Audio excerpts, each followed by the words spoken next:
আসমানকে আমি বানিয়েছি বান্দার মাথার ছাদ, জমিনকে বিছানা করেছি করতে ইবাদত।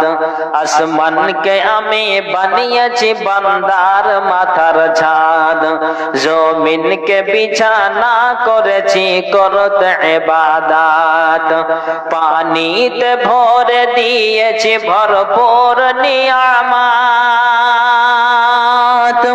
পানিতে ভরে দিয়েছি ভরপুর নিয়ামত। যেই পানি তোদের খুব দরকার, যেই পানি তোদের খুব দরকার জীবন মরণে, বলছে আহাদ দেখো কোরআনে, বলছে আহাদ দেখো কোরআনে। কত নিয়ামত এই জমিনে, বলছে আহাদ দেখো কোরআনে। সবুজ সবুজ বৃক্ষ দিয়ে সাজিয়েছে জমিন, শাক সবুজ ফল মূল খেয়ে থাকবে রে মুমিন। সবুজ সবুজ বৃক্ষ দিয়ে সাজিয়েছে জমিন, শাক সবুজ ফল মূল খেয়ে থাকবে রে মুমিন। সূর্যকে আমি বানিয়েছি বেঁচে থাকার সামান, সূর্যকে আমি বানিয়েছি বেঁচে থাকার সামান। আধার ভুবনকে আলো করি,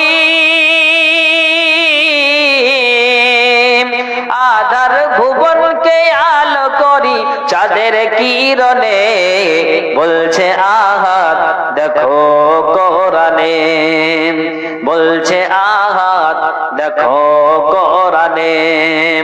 কত নিয়ামত এই জমিনে, বলছে আহাদ দেখো কোরআনে। আমি তোদের প্রভু মালিক, আমি তোদের রব, হায়াত মত রিজিক দৌলত আমার হাতে সব। আমি তোদের প্রভু মালিক, আমি তোদের রব, হায়াত মত রিজিক দৌলত আমার হাতে সব। মুসলিম সমাজ কোরআন খুলে চোখে দেখে নে, মুসলিম সমাজ কোরআন খুলে চোখে দেখে নে। কোরআনকে যদি মেনে চলো, কোরআনকে যদি মেনে চলো শান্তি সবখানে, বলছে আহাদ দেখো কোরআনে। কত নিয়ামত এই জমিনে, বলছে আহাদ দেখো কোরআনে। আল্লাহ আল্লাহ আল্লাহ আল্লাহ আল্লাহ আল্লাহ, বলছে আহাদ দেখো কোরআনে। কত নিয়ামত এই জমিনে, বলছে আহাদ দেখো কোরআনে। এরা জান্নাতে অবশ্যই যাবে, তাদেরকে বলা হয় আশারায়ে মুবাশশারা। এরা আল্লাহর জান্নাতে যাবে। নবীজি যার নামটা সর্বপ্রথম নিয়েছেন তিনার নাম হযরতে আবু বকর। তো এই আবু বকর কতটা একটা যেন আপনার পরহেজগার আল্লাহওয়ালা দিনদার মানুষ। যেই নবীজি ওই আবু বকরের কথাটা বলেছেন তুমি অবশ্যই আল্লাহর জান্নাতে যাবে, শুধু তাই নয় যারা বুড়ো হয়ে আল্লাহর জান্নাতে যাবে, কিন্তু জান্নাতে যাওয়ার সময় কেউ বুড়ো থাকবে না, সবাই তরুণ যুবক হয়ে আল্লাহর জান্নাতে প্রবেশ করবে। কিন্তু নবীজি বলছেন আদম থেকে নিয়ে আমি নবী মুহাম্মদ সাল্লাল্লাহু আলাইহি সাল্লাম পর্যন্ত যারা আপনার বুড়ো বয়সে মারা গিয়েছে ওদেরকে তোমাদের দুজনকে আবু বকর উমরকে আল্লাহ তাআলা যেন জান্নাতের সরদার নেতা আল্লাহ তাআলা বানিয়ে দিবেন। এখন আমি এই সামনে যারা বসে আছেন মা বোনেরা যারা পর্দার আড়ালে বসে আছেন আমি আপনাদেরকে শোনাই আল্লাহ পাকের রাসূল যে এই 10টি সাহাবীর নাম উল্লেখ করেছেন তাহলে এটা জেনে নিতে হবে যে আমার নবীজির কথা কোনোদিন মিথ্যা নয়, কোনোদিন মিথ্যা বলেননি। তারপরও এই হযরতে আবু বকরের কথাটা বলা হয়েছে। কি বলা হয়েছে? হযরতে আবু বকর তিনি বললেন ঈমান কত তাজা, ঈমান কত শক্ত। মা আয়েশাকে হযরতে আবু বকর বলছেন ওরে আমার বেটি শোনো, নবীজি দুনিয়া থেকে বিদায় হয়েছেন আজ আমি 2 থেকে 2.5 বছর ধরে আমি খলিফা হিসাবে পরিচালিত আছি। আমি খলিফা হিসাবে আমি এই দিনটাকে আমি দেশটাকে চালিয়ে যাই। বেটি তুমি শোনো, হযরতে আবু বকর জানেন তারপরও যেন আল্লাহর কাছে পাকড়াও না হয়, যেন আল্লাহর কাছে অপরাধী বলে স্বীকার না হয়। তার কারণে হযরতে আপনার আয়েশাকে আবু বকর বলছেন বেটি তোমাকে একটা কথা আমার জানার আছে, একটা কথা তোমাকে আমি জিজ্ঞেস করতে চাই। কি জিজ্ঞেস করতে চাও আব্বাজান? হযরতে আবু বকর বলছেন বেটি তুমি বলো তো, যখন নবীজি মারা যান, নবীজি যখন মারা যান তখন তুমি আমার জামাইয়ের পার্সি তুমি ছিলে। আমি খবরটা যখন পেলাম আমি নবীজির কামরা আমি যেন বেটি তোমার কামরাতে আসলাম। আমি আল্লাহ রাসূলের গালে একটা বুসা দিলাম, একটা চুমু দিলাম, আর ওই চুমু দিয়ে বুসা দিয়ে আমি ওখান থেকে আমি ফেরত চলে এসেছি। বেটি বাকি কিছুই জানি না। তো বেটি তুমি বলো তো নবীজিকে যখন তিনি মারা যান তখন আল্লাহ পাকের রাসূলকে কয়টা কাফনের কাপড় পরা হয়েছিল, কয়টা কাপড়ে তাকে কাফন দেওয়া হয়েছিল? মা আয়েশা তখন আব্বাজিকে আবু বকরকে বললেন আব্বাজান আল্লাহ পাকের রাসূলকে 3টি কাপড় দিয়ে যেন আপনার কাফনে পরিণত করা হয়েছে। এখন আমি আপনাকে বলি আবু বকর জানেন তারপরও এটাকে শক্ত করার জন্য, কথাটাকে মজবুত করার জন্য যাতে আল্লাহর কাছে অপরাধী না হয় তার কারণে এই জিনিসটাকে হযরত আবু বকর নিজের বেটির কাছ থেকে আপনার স্পষ্ট করে নিতে চাইছেন।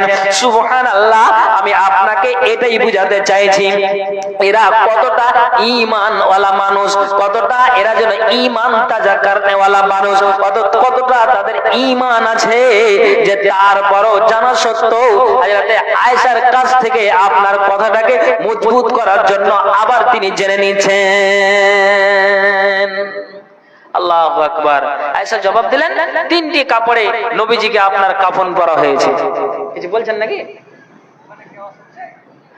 আচ্ছা আচ্ছা বলছি মামুন, ওই পিছনের মামুন যারা আছেন আর যারা বসে আছেন একটু সাইড দিয়ে দেন না, একটু সাইড দিয়ে দেন আর আসার সুযোগ করে দিন, আসার সুযোগ করে দিন, একটু আসার সুযোগ করে দিন, আসার সুযোগ করে দিন,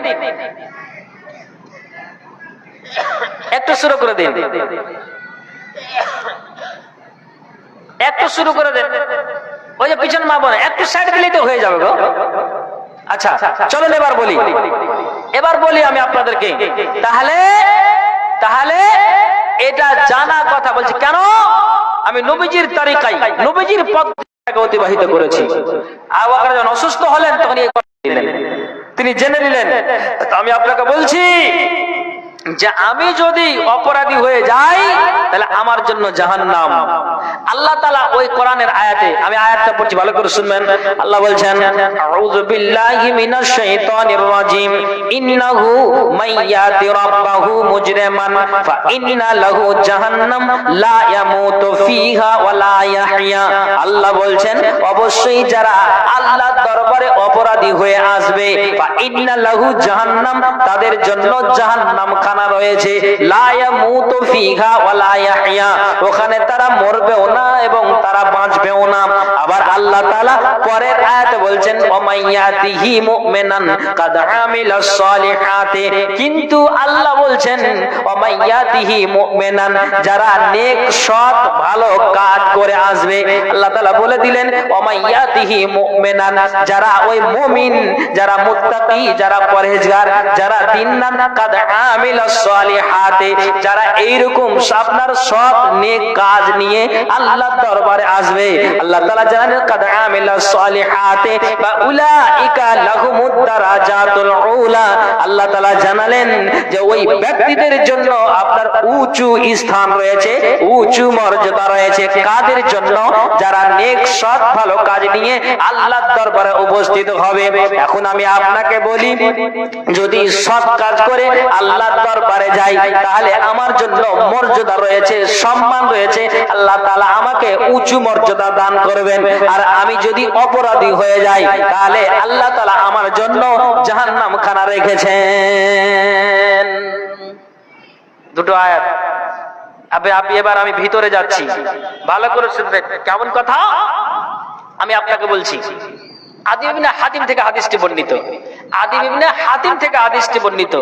উনি বলছেন রাসূল সাল্লাল্লাহু আলাইহি ওয়াসাল্লাম বলেছেন, মা মিনকুম মিন আহাদিন ইল্লা সায়ুকাল্লিমুহু রাব্বুহু লাইসা বাইনাহু ওয়া বাইনাহু তারজুমানুন।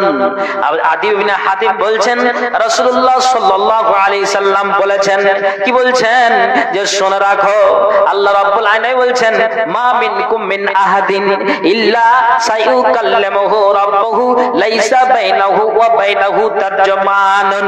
নবীজি বলছেন যে শুনে রাখো, আল্লাহ রাব্বুল আলামিন জানিয়ে দিয়েছেন, ওরে বিশ্বের মুসলমানেরা, ওরে আমার উম্মতেরা, তোমরা কান খুলে শোনো, প্রত্যেকেই যেন আল্লাহর সাথে কি করবে? আল্লাহর বান্দারা আল্লাহর সাথে কথা বলবে, মাঝখানে কোনো দোভাষী থাকবে না, কোনো পর্দা থাকবে না। এখন আমি আপনাকে বলি, আমার বাম দিকে মা বোনরা বসে আছেন, একটা চাদর একটা কাপড়কে আপনার জন্য কাপড় দিয়ে ঘেরাও করা আছে। বুঝতে পারছেন যে আমাদের ডানে বামে মা বোনেরা বসে আছেন, সামনে আপনারা বসে আছেন, কিন্তু নবীজি বলছেন যে আল্লাহর সাথে বান্দার কথা হবে, কিন্তু মাঝখানে কোনো পর্দা থাকবে না, আপনার ওপেন আল্লাহর সঙ্গে কথা হবে। নবীজি আমার বলছেন তারপরে কি হবে জানো? হে সায়ুকাল্লিমুহু রাব্বুহু লাইসা বাইনাহু ওয়া বাইনাহু তারজুমানুন। নবীজি আমার বলছেন শোনো, কথা বলবে, কিন্তু ওই কথা বললে ওয়ালা আল্লাহর বান্দা ফায়ানজুরু আইমানা মিনহু ফালা ইয়ারা ইল্লা মা কাদ্দামা। যখন সে ওই ব্যক্তিটা ঠিক যখন ডান দিকে তাকাবে, ডান দিকে তাকাতে গেলে ফায়ানজুরু আইমানা মিনহু ফালা ইয়ারা, তো ডান দিকে তাকাতে গেলে দেখবে কি ইল্লা মা কাদ্দামা, পূর্বে পাঠানো আমল ব্যতীত আর কিছু দেখতে পাবে না। তার মানে আপনি মদের ভাট্টিতে থেকেছেন না, আপনি জুয়ার ভাট্টিতে থেকেছেন না, আপনি জেনা কাজ করে আপনি আল্লাহর দরবারে হাজির হয়েছেন, আপনি অন্যায় করেছেন না, আপনি নেক কাজ করেছেন, ভালো কাজ করেছেন। নবীজি বলছেন যখন সেই ব্যক্তিটা নিজের ডান দিকে তাকাবে তখন পূর্বে পাঠানো আমল ব্যতীত আর কিছুই দেখতে পাবে না। তারপর নবীজি বলছেন ফায়ানজুরু আসআমা মিনহু ফালা ইয়ারা ইল্লা মা কাদ্দামা। আবার যখন ওই ব্যক্তিটা বাম দিকে তাকাবে তখন যেন তার পূর্বে পাঠানো আমল ব্যতীত আর কিছুই দেখতে পাবে না। তারপর নবীজি বলছেন ফায়ানজুরু, আবার যখন ওই ব্যক্তিটা সামনের দিকে তাকাবে ইল্লান নারা তিলকা ওয়াজহিহি, যখন আপনার ডান দিকে তাকাবে পূর্বে পাঠানো আমল ব্যতীত কিছুই দেখতে পাবে না, বাম দিকে তাকাবে পূর্বে পাঠানো আমল ব্যতীত কিছুই দেখতে পাবে না।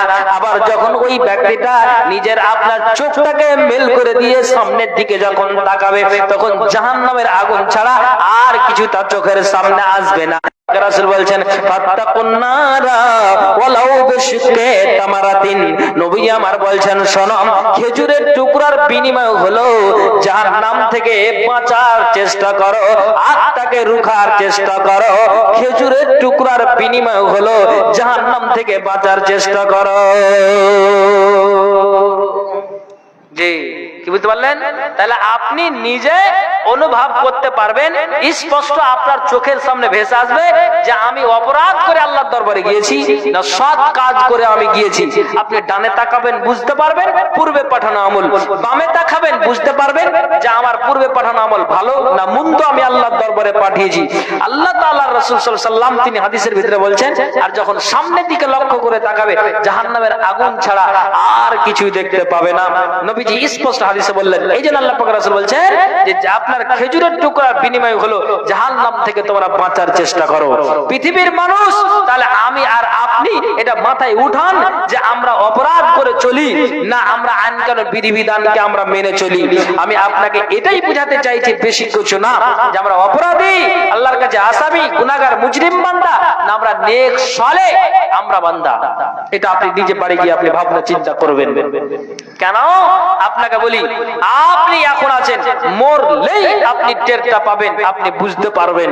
কি কথা আপনাকে বলি, রাসূলের হাদিস আছে, আন আব্দুল্লাহ ইবনে উমর قال قال رسول الله সাল্লাল্লাহু আলাইহি ওয়াসাল্লাম, আব্দুল্লাহ ইবনে উমর থেকে বর্ণিত, রাসূল সাল্লাল্লাহু আলাইহি ওয়াসাল্লাম তিনি বলেছেন, শুনে রাখো, ইন্না আহাদাকুম ইজা মাতা কাদুহু বিল গাদাতে ওয়াল আশিয়ে ইন কানা মিন আহলিল জান্নাতে ফামিন আহলিল জান্নাতে ওয়া ইন কানা মিন আহলিন নারে ফামিন আহলিন নারে হাত্তা ইয়াবআসাকাল্লাহু ইলাইহি ইয়াউমাল কিয়ামাতে। পৃথিবীর মানব আব্দুল্লাহ ইবনে উমর থেকে হাদিসটি বর্ণিত, নবীজি বলছেন, তোমাদের মধ্যে যখন কোন ব্যক্তি মারা যায় তখন আল্লাহ পাকের রাসূল বলছেন, শোনো, তোমাদের মধ্যে যখন কোন ব্যক্তি মারা যায় তখন সকালে আর সন্ধ্যাতে তাকে যেন তার স্থায়ী স্থানটি দেখানো হয়। এখন আপনাকে বলি, এই ইসলামপুর গ্রামের কোন একটা মা মারা গেল, কোন একটা বাপ মারা গেল, তাকে আপনার মসজিদে 10টার সময় তার এলান করা হলো, তার 10টার সময় অমুক জায়গাতে জানাজা হবে, সুন্দর করে গোসল দেওয়া হলো, আপনার কাফনটাকে পরানো হয়ে গেল, ইমাম সাহেব আপনার যেন সুন্দর করে জানাজাটা পড়িয়ে দিলেন, যখন তাকে কবরে রাখা হলো, নবীজি বলছেন, শুনে রাখো, আল্লাহর কোরআন বলছে, তোমরা শুনে রাখো, যদি ওই ব্যক্তিটা অপরাধী করে আল্লাহর দরবারে যায় আর কবরে যদি সেটা সমাহিত করা হয়, লোকটা অপরাধী, লোকটা গুনাহগার, লোকটা পাপাচার, লোকটা অন্যায় কাজ করে আল্লাহর দরবারে লোকটা হাজির হলো, নবী আমার বলছেন, ওরে দুনিয়ার মানুষ তোমরা কান খুলে শুনে নাও, যখন মানুষেরা আপনার মাটি দিয়ে বাড়ির দিকে যাবে তখনই আল্লাহ পাকের রাসূল বলছেন যে লোকটা যদি আল্লাহ পাকের রাসূল বলছেন অপরাধী করে কবরে যদি আসে, নবী আমার বলছেন যে শুনে রাখো, তো তার জন্য প্রতিদিন সকালে আর সন্ধ্যাতে আকাশের আপনার ওই যেন আল্লাহর ফেরেশতারা যাদেরকে নিযুক্ত করা আছে, আপনার ওই আকাশের দরজাটা খুলে, আকাশের গেটটাকে খুলে দিয়ে আপনার কবরে ওই পাপিষ্টি বান্দাকে বলবে, এই রে আল্লাহর নাছড় বান্দা, এরে আল্লাহর গুনাহগার বান্দা, এই যে দেখো তোমার জন্য জাহান্নাম কাল কিয়ামতের দিনে তোমাকে এই জায়গাতেই তোমাকে যেন তোমার স্থান এখানেই, তোমাকে এখানেই ভরে দেওয়া হবে, এখানেই তোমাকে পাঠিয়ে দেওয়া হবে। প্রতিদিন সকালে আর সন্ধ্যাতে ওই কবরবাসীকে আপনার যেন ওই আল্লাহর অপরাধী বান্দাকে এইভাবে যেন দেখানো হয়। নবীজি বলছেন, ইন কানা মিন আহলিল জান্নাতে ফামিন আহলিল জান্নাতে, যদি ওই লোকটা নেককার হয়, দিনদার হয়, আল্লাহ ওয়ালা হয়, যদি ও সৎ নেক কাজ করে আল্লাহর দরবারে আপনার সাক্ষাৎ হয়, আল্লাহ কোরআনে জানালেন, ওয়া মাইয়াতিহি মুমিনান কাদ আমিলাস সলিহাতি ফাউলাইকা লাহুমুদ দারাজাতুল উলা। আল্লাহর কোরআন বলছেন, যদি ও ব্যক্তিটা সৎ কাজ নেক কাজ করে আল্লাহর দরবারে উপস্থিত হয়, তাহলে কি হবে, প্রতিদিন সকালে আর সন্ধ্যাতে ওই মাইয়াতকে, ওই আল্লাহর পবিত্র বান্দাকে, ওই খাঁটি বান্দাকে যেন আল্লাহ তাআলার ওই ফেরেশতা তাকে যেন তার ঠিকানা জান্নাত দেখায় আর বলে, এরে আল্লাহর সৎ বান্দা, নেককার বান্দা, এই যে দেখো তো এখানেই আল্লাহ তাআলা কিয়ামতের দিন তোমাকে পাঠিয়ে দিবে। হাদিসে এসেছে, ওই পাপিষ্টি বান্দা যখন ওই কবরে, আপনার কবর থেকে সকালে সন্ধ্যাতে যখন তাকে জাহান্নাম খানা দেখা হবে, তখন তার অন্তরটা যেন আতঙ্কিত হয়ে যাবে। আল্লাহ, একটা কবরে আপনি আযাবে জ্বলছি, ফেরেশতারা আমার অপরাধের করার কারণে ফেরেশতারা আমাদেরকে এইরকম শাস্তি দিচ্ছে, এরকম আমাদেরকে আল্লাহ তাআলা শাস্তি দিচ্ছে। আল্লাহ, তারপর কবরের আমাকে হাসরের ময়দানে আমাকে এরকম শাস্তিটা আল্লাহ আমাদের যেতে হবে। সুবহানাল্লাহ। এতে ওই কবর পাপিষ্টি বান্দারা আতঙ্কিত হয়ে যায়, আর যারা নেক সলে ব্যক্তি তারা যেন আপনার খুশিতে আটখানা হয়ে যায়। জি, আল্লাহ রাব্বুল আলামিন কোরআনে বললেন আর নবী হাদিসে স্পষ্ট বললেন যে শুনো, সকালে সন্ধ্যাতে ওই পাপিষ্টি বান্দাকে জাহান্নাম আর নেককার বান্দাকে জান্নাত দেখা হয় প্রতিদিন সকালে আর সন্ধ্যাতে। রাসূলের হাদিস বলা হয় এটাই হলো তোমার আসল স্থান, এটা তোমার আসল ঠিকানা, এখানেই তোমাদেরকে কিয়ামতের দিন ভরে দেওয়া হবে। আল্লাহু আকবার। তাহলে আপনি ভাবুন, আপনি আর আমি এখন ঠাট বাট করে চলছি, এখন আমি আর আপনি ঠাট বাট করে চলছি, যেদিন আমার আর আপনার শ্বাসটা বন্ধ হয়ে যাবে সেই দিন আমি আর আপনি টের পাবো, বুঝতে পারবো যে আমরা কোন জায়গাতে দাঁড়িয়ে আছি। সেই দিন আমি আর আপনি বুঝতে পারবো যে আমরা কোন জায়গাতে দাঁড়িয়ে আছি। এখন আপনি বলবেন যে মাওলানা আমার দ্বারা দিয়ে অনেক বড় বড় পাপ হয়েছে মাওলানা, আমি খুব বড় বড় গুনাহ করেছি মাওলানা, তাহলে মাওলানা কিছু মাফ করার কিছু উপায় আছে? নবীজি বলছেন আছে। আপনাকে একটা কথা বলি, একটু কান খুলে শুনবেন। হ্যালো, কার না? আমি মাওলানা সাহেব বলছি। ওয়ালাইকুম সালাম, বলেন কি বলছেন? হ্যাঁ,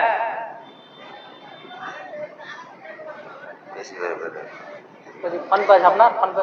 হ্যাঁ ফোন পে আছে, ওই ভাইয়ের ফোন পে আছে। বাকি কথা বলেন, কি বলছেন? মানে দর্শক খুব রায়গা তাকাইছে, বলেন।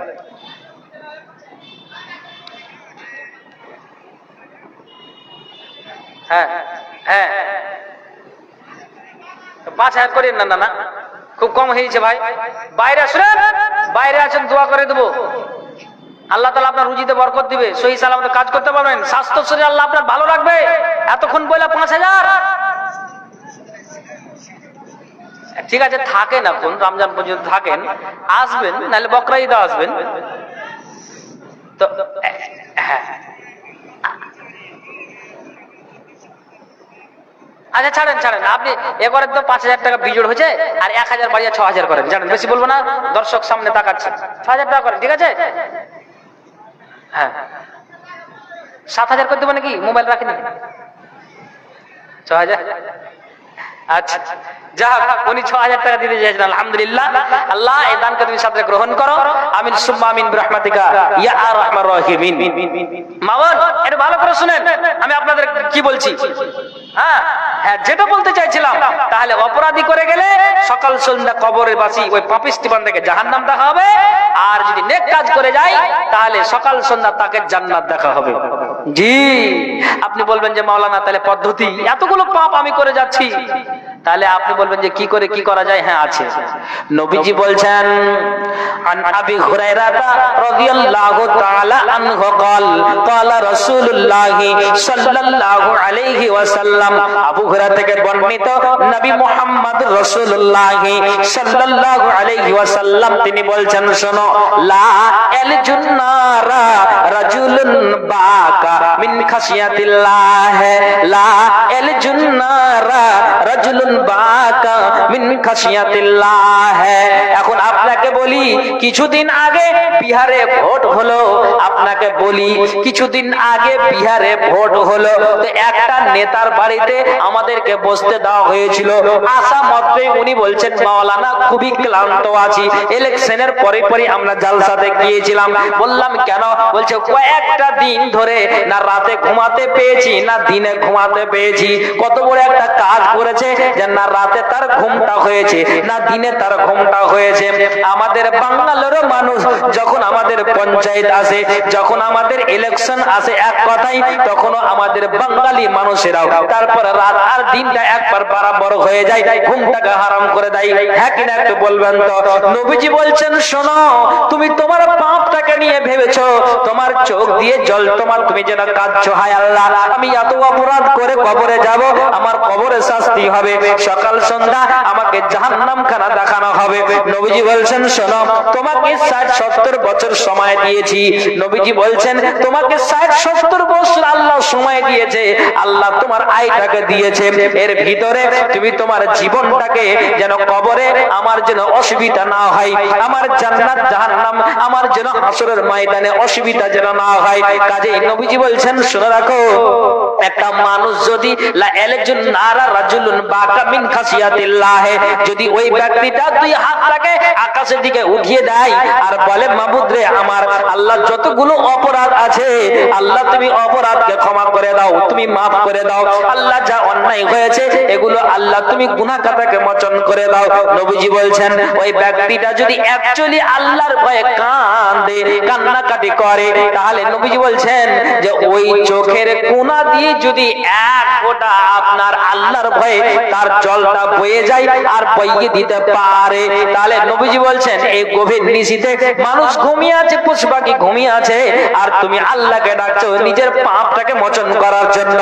নবীজি আমার বলছেন শোনো, এই যে তোমার কান্নাটা আল্লাহর ভয়ে হয়েছে, তার কারণে আল্লাহ তাআলা নবী জানিয়ে দিলেন যে ওই চোখের কোনার পানিটাতে তোমার জাহান্নামের আগুনটা হারাম হয়ে যাবে।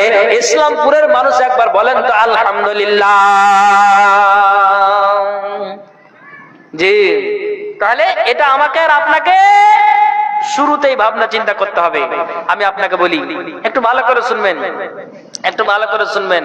কখনো কখনো কখনো কখনো হযরতে আবু বকর সিদ্দিক রাদিয়াল্লাহু তাআলা আনহু উনি হাতটাকে উঠাতেন আল্লাহর দরবারে, আল্লাহ মানুষ যদি অপরাধী হয়ে যায় তাহলে কিয়ামতের দিন তার অবস্থাটা এমন হবে যে ব্যক্তিটা লাঞ্ছিত লজ্জিত অবস্থায় বসবাস করতে হবে।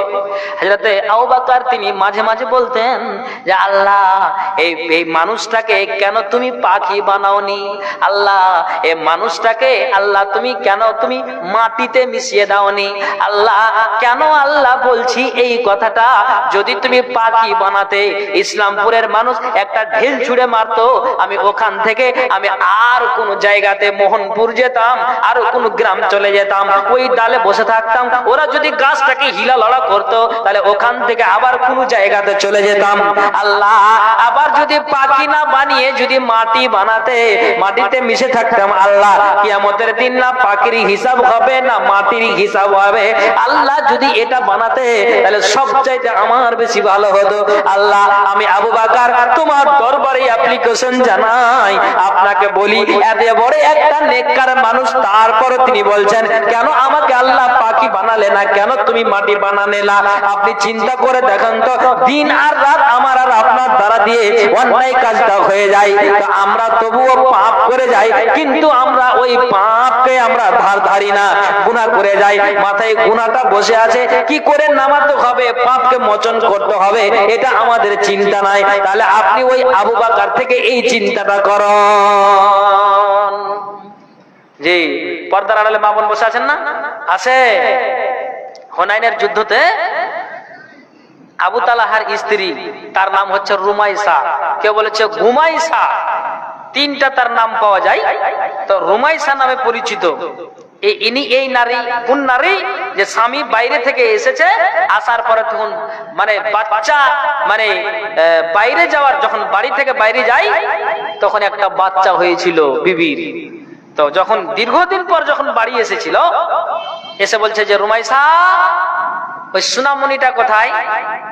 তো তারপরও কিন্তু রুমাইসা জানায়নি যে আমার মানে বাচ্চা দুনিয়া থেকে বিদায় হয়েছে, এই খবরটা দেয়নি।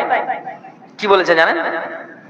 সুন্দর করে স্বামীর সাথে খাওয়া দাওয়া করলো, স্বামীর মনটাকে তৃপ্তি দিল, কিন্তু বলে না যে বাচ্চাটা আমার মরে পড়ে আছে। অনেকক্ষণ পর বলছেন আল্লাহর জিনিস আল্লাহ জমা নিয়েছে, একবার বলুন তো সুবহানাল্লাহ। এটা আমার বিষয় নয়, আমি এটা এই জন্য বলতে চাইছি রুমাইসার কথাটা, তিনি যেন স্বামীর সাথে হুনাইনের মাটিতে, হুনাইনের যুদ্ধতে ওই নারীটা খঞ্জরটাকে নিয়ে দাঁড়িয়ে আছে। আল্লাহু আকবার। আল্লাহ কোরআনে জানালেন ইন্নাহু মাইয়াতি রাব্বাহু মুজরিমান ফা ইন্না লাহু জাহান্নাম লা ইয়ামুতু ফিহা ওয়া লা ইয়াহইয়া ওয়া মাইয়াতিহি মুমিনান কাদ আমিলাস সলিহাতি ফাউলাইকা লাহুমুদ দারাজাতুল উলা। আল্লাহ বলছেন যারা আল্লাহর দরবারে অপরাধী হয়ে আসবে তাদের জন্য জাহান্নাম, ওখানে মরবেও না বাঁচবেও না। আবার আল্লাহ বলছেন যারা নেক সৎ ভালো কাজ করে আসবে, শুনে রাখো আল্লাহ বলছেন ফাউলাইকা লাহুমুদ দারাজাতুল উলা, তাদের জন্য উঁচু মর্যাদা রয়েছে, সম্মান রয়েছে, তাদের কোনো টেনশন থাকবে না। ওই হুনাইনের মাটিতে ওই মহিলা, ওই রুমাইসা নামে নারীটা খঞ্জরটাকে নিয়ে দাঁড়িয়ে আছে। আল্লাহ পাকের রাসূলের নজরে পড়লো, সঙ্গে সঙ্গে নবীজি বলছেন রুমাইসা বলো তো কেন তোমার হাতে খঞ্জর? তুমি তো একটা মহিলা মানুষ, তোমার হাতে কেন খঞ্জর থাকবে? সঙ্গে সঙ্গে ওই নারীটা জবাব দিলেন ইয়া রাসূলুল্লাহ, দুনিয়াতে কতদিন বাঁচবো? আমাদের দুনিয়া ছেড়ে চলে যেতে হবে, আমাদেরকে মরতে হবে, কেউ বাঁচতে আসেনি। আল্লাহ পাকের রাসূল নবীজি গো, দুনিয়াতে যদি পাপ করে যাই তাহলে আখিরাতটা বরবাদ হবে। অপরাধ হয়ে থাকলে কিয়ামতের দিন আমাদের লাঞ্ছিত লজ্জিত অবস্থায় বসবাস করতে হবে। নবীজি গো, মারলেও জান্নাত, মরলেও জান্নাত, মারলেও জান্নাত, মরলেও জান্নাত। ওই রুমাইসা নামক নারীটা জবাব দিলেন ইয়া রাসূলুল্লাহ, উনি একটা দুশমনকে যদি সামনে পাই, কোরআনের বিরোধিতা করেছে, হাদিসের বিরোধিতা করেছে, আমি আল্লাহ পাকের রাসূল মহিলা হতে গেলেও ছেড়ে কথা বলবো না। কিন্তু নিজের গা থেকে আমি অপরাধকে ঝরিয়ে দিতে চাইছি, নিজের পাপকে সরিয়ে নিতে চাইছি। কেন? যদি পাপ নিয়ে যাই তাহলে কিয়ামতের দিন লাঞ্ছিত লজ্জিত অবস্থায় বসবাস করতে হবে। আল্লাহু আকবার। এই কথাটা আমি আপনাকে বলি, রাসূল সাল্লাল্লাহু আলাইহি সাল্লাম তিনি বলেছেন যে শুনো, আর আল্লাহ তাআলা কোরআনের আয়াতে তিনি জানিয়ে দিলেন যদি এরকম, আচ্ছা যদি এরকমটা হয় তাহলে জেনে নিতে হবে কাল কিয়ামতের দিন আমার আর আপনার শাস্তি চলবে। ঠিক আছে, আমি নিচ্ছি কালকে একটু আর বলিনি। তাহলে আমাকে আর আপনাকে সতর্ক সাবধান থাকতে হবে। আমি আপনাকে বলি, আমার একটা মদ ঘরের সাথে ভাই বন্ধুতালি ছিল। আচ্ছা আপনারা বিরক্ত হচ্ছেন নাকি? অসুবিধা হচ্ছে কি? আচ্ছা ঠিক আছে, বসে থাকেন, আর কমাকমি করিয়ে না, যেভাবে আছেন বসে থাকেন। যারা মেলাতে আছে কিয়ামতের দিন বুঝবে, একটু লক্ষ্য থাকবে, কমিটিরাও বুঝবে, বক্তারাও বুঝবে। এবার আপনাদেরকে বলছি, ভালো করে শুনুন।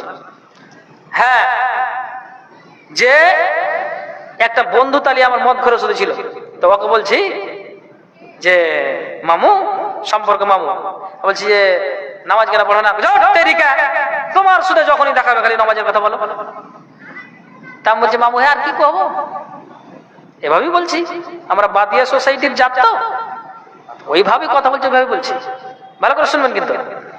তখন বলছি মামু এটা অন্যায় হচ্ছে, ছেড়ে দিতে হবে। কথা মানলো না।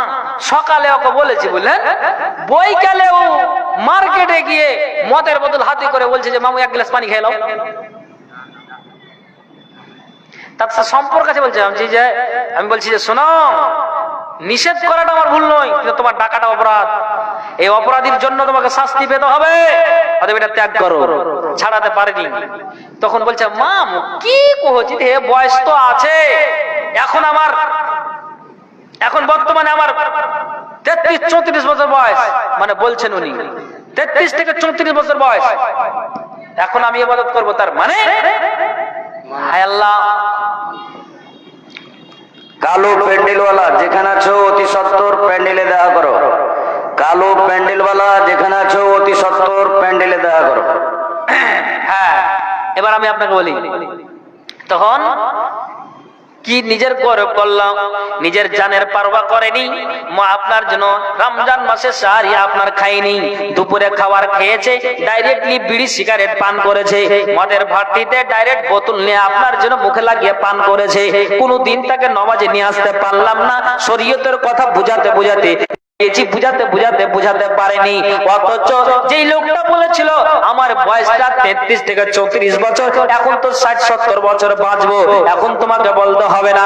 সুবহানাল্লাহ, আপনার জন্য 34 বছর বয়স, 35 বছরের মাথায় লোকটা এখন কবরে শুয়ে আছে। বলেন তো, এটা আপনি চাক্ষুষ প্রমাণ পেলেন যে যারা এইরকম কাজ করে গিয়েছে এরা হলো অপরাধী।